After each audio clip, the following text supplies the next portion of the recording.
Yes, morning guys. Guys, buksan natin tong Lexmark Optra W810, no? Yan. Toner cartridge, no? Leftover ko to, no? Medyo madami pa ako nito na hindi nagamit. So, buksan nandun dito yung ink para makita natin kasi baka magamit ko pa dun sa ang ginagamit kong printer kasi ano na HP and Brother, yun ang madami kong ginamit na ano. Kasi noon dati meron akong business na sa pagsa-xerox sa printer.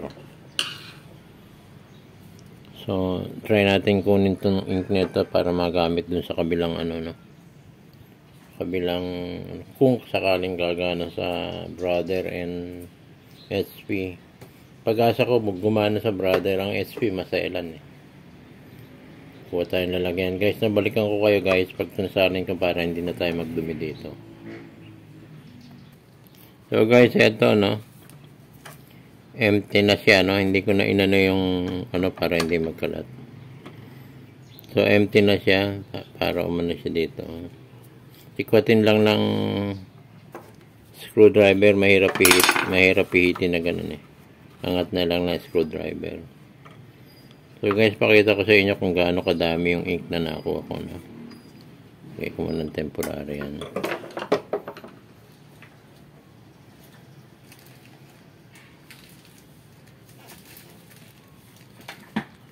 So guys, ito yung laman niya, ang dami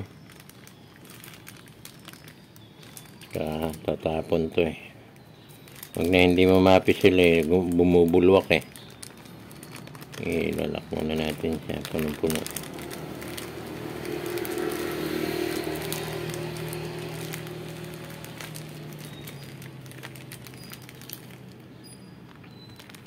Ayan guys dami pag nagamit yan di okay pa.